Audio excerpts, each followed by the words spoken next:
Hello everyone, আমাদের kitchen at home থেকে আপনাদেরকে স্বাগতম। আজকে আমরা একটি রেসিপি নিয়ে এসেছি হাঁস বোনা। শীতের সময় কিন্তু আমরা অনেক হাঁস পছন্দ করি, এই জন্য হাঁস বোনা রেসিপিটা নিয়ে আসলাম। গরম মশলা দিয়ে নিলাম। গরম মশলাটা ভালোভাবে ভাজা ভাজা করে নেব, কারণ গরম মশলার ফ্লেভারটা সুন্দর আসে যদি ভালোভাবে ভাজা হয়। মশলাটা ভালোভাবে ভেজে নেওয়ার পর এখন আমরা দিয়ে দিব আমাদের পরিমাণ মতো পেঁয়াজ। আমরা হাঁসটা ভুনা করছি, এর জন্য পেঁয়াজের পরিমাণটা বেশি নিয়েছি, কারণ পেঁয়াজটা বেশি দিলে হাঁসের ঝোলটা ঘন হয়ে যায়। শীতের সময় আমরা কিন্তু প্রতিটা ঘরে হাঁস রান্না করে থাকি, কিন্তু আজকে আমাদের রেসিপিটা যদি ফলো করে রান্না করেন তাহলে 10 গুণ স্বাদ বেড়ে যাবে। এর জন্য আজকে আপনাদের জন্য নিয়ে আসলাম হাঁস ভুনার রেসিপি। আমাদের পেঁয়াজটা ভালোভাবে ভেজে নিয়েছি, এখন আমরা দিয়ে দিব আদা রসুন বাটা 2 টেবিল চামচ। আমি আদা রসুনটা একসাথে মিশিয়ে নিয়েছি। আমি দিয়েছি 2 চামচ মরিচের গুঁড়া, 1.5 চামচ হলুদের গুঁড়া, 2 চামচ গরম মশলার গুঁড়া, 1 চামচ ধনিয়ার গুঁড়া, 1 চামচ জিরা বাটা, স্বাদ মতো লবণ।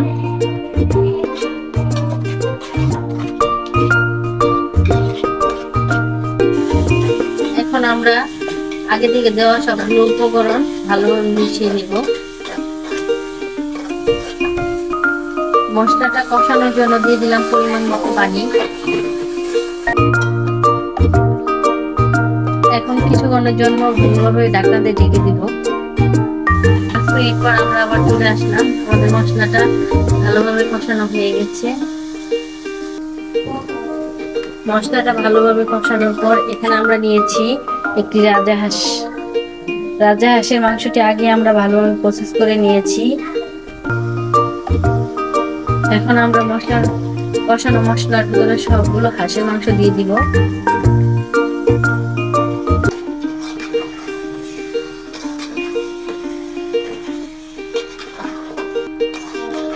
এখন কিছুক্ষণের জন্য ঢাকনা দিয়ে ঢেকে দিব। 5 মিনিট পর আবার আমরা ঢাকনাটা খুলে নেব।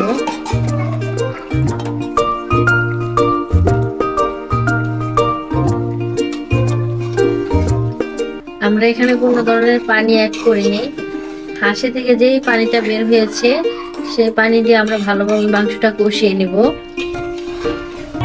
দেখেন আমাদের হাঁসের মাংসটা কষানোর আগে কত পানি বের হয়েছে। আমরা কিন্তু এই পর্যায়ে চুলার আঁচটা ঢিম করে দিয়ে ভালোভাবে হাঁসের মাংসটা কষিয়ে নিব, কারণ হাঁসের মাংসটা শক্ত থাকে।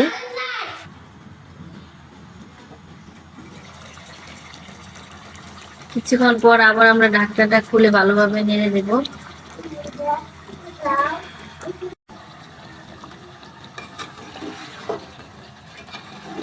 এই জিনিসটা ভালোভাবে খেয়াল রাখতে হবে, যত মাংসটা কষানোর সময় কিছুক্ষণ পর পর আমাদের মাংসটা নেড়ে চেড়ে দিতে হবে, তা না হলে মশলাটা নিচে লেগে যেতে পারে।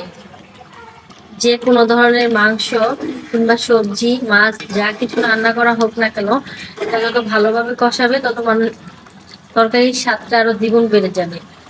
তাই আমরা হাঁসের মাংসটা আগে ভালোভাবে কষিয়ে নিচ্ছি। আমাদের হাঁসের মাংসটা পুরোপুরি কমপ্লিট হয়ে গেছে।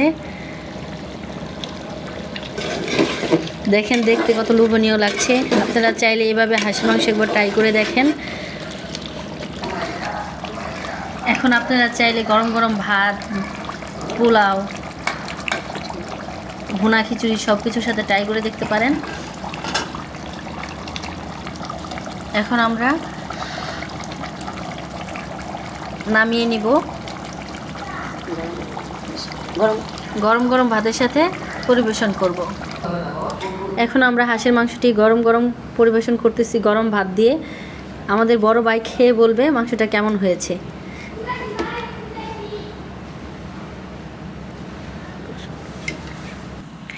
এখন আমার বড় ভাই খেয়ে রিভিউ দিবে।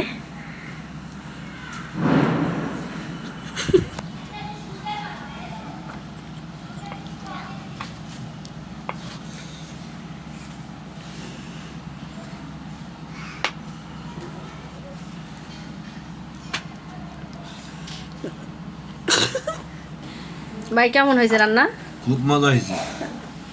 যাক, ইনশাল্লাহ আমাদের রান্নাটা অনেক ভালো হয়েছে। আপনারা চাইলে এইভাবে একবার রান্না করে খেয়ে দেখতে পারেন।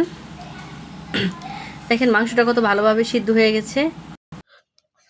ধন্যবাদ সবাইকে আমাদের ভিডিওটা দেখার জন্য।